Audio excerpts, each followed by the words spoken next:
Hello, it's Karen Burniston here with an assembly video for one of our die sets. This is die number 1110, the Happy Hour Charms, and you can check out all of our die designs at karenburniston.com.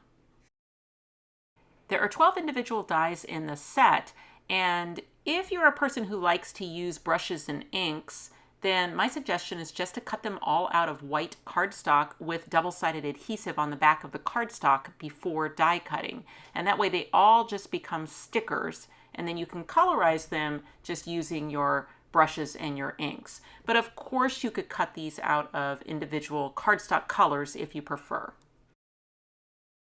For the die that cuts the two olives, I'm using a black pen and the die itself as a stencil to add that detail.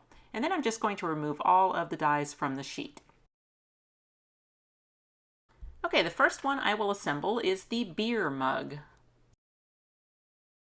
So the beer mug die is meant to be embossed to give that texture, but if you've used score tape on the back of your cardstock, then you kind of get it for free because that cushion allows just one pass through the machine to give you that embossed texture.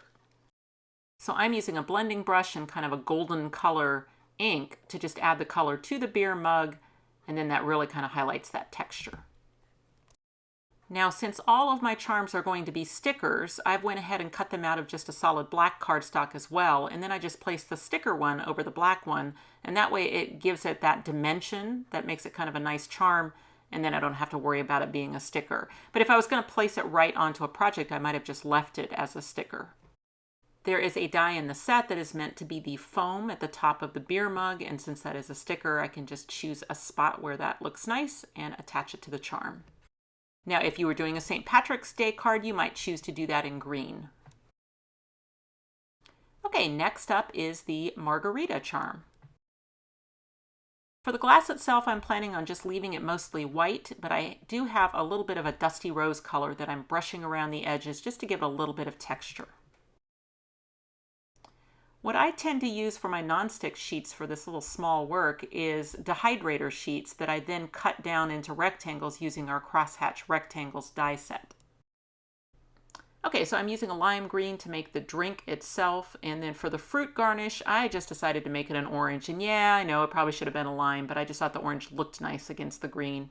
And since nobody's actually going to have to drink it, then I think I can just make it look good.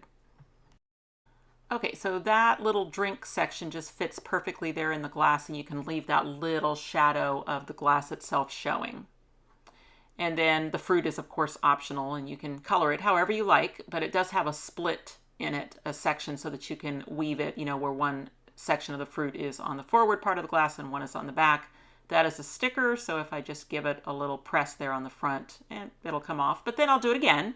And this time I will not have it stick to my hand, but instead stick to the charm. Just like the beer charm, I will actually cut that out of black so that I have that double layer and it's not a sticker anymore.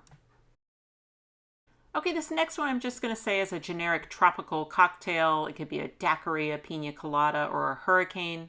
So once again, I'm just going to use that little bit of that dusty rose around the perimeter and leave the glass itself mostly white. I'm going to say mine's a tropical pink drink today, so I'm just coloring in the drink part with some pink ink. Okay, so now I'm just going to layer everything up. I've got that solid black one that I've cut so that it will no longer be a sticker, but that it will also have some dimension. And then I just place the drink portion right in there, much like I did with the margarita, so that there's that little shadow around it. Now you might choose just to have the drink be simple like this, but you do have some embellishment choices. You can use the fruit again. This time I will style it like a lime.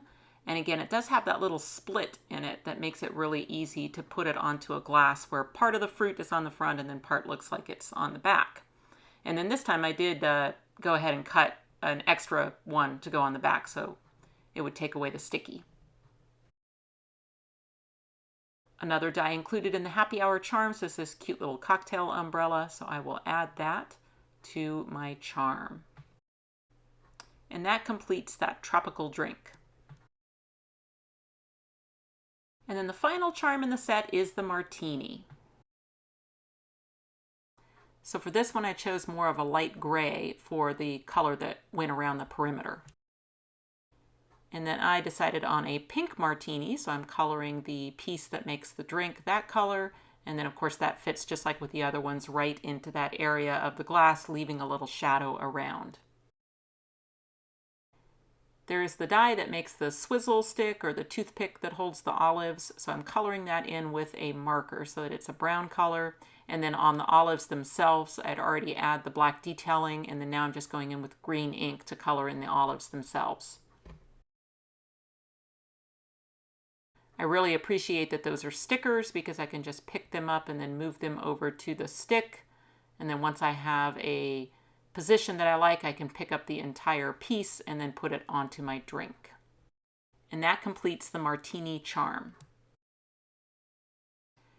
So with the charm designs, you always have the option to hang them using the little holes at the top, using maybe jump rings or brads or pieces of twine, but you can also remove those little holes at the top and then you can use them as standalone elements. So you can see them used here on this circle tag book just as standalone elements. And then here is a triple flip card where once again I snipped off the little holes at the top of the charm so they could be standalone elements. The charms all work wonderfully with our pop-up dies. Here's a card by Sandy Diller where she used the happy hour charms with our explosion pop-up. Here's a tag book by Kelly Booth where she's added the happy hour charms to all of the panels. And then this cute card by Summerhill's Painter where she combined the happy hour charms with the coffee charms. Here's another triple flip card, this one by Kelly Booth. And we do have a die that says cheers. That's a really good complement to the happy hour charms.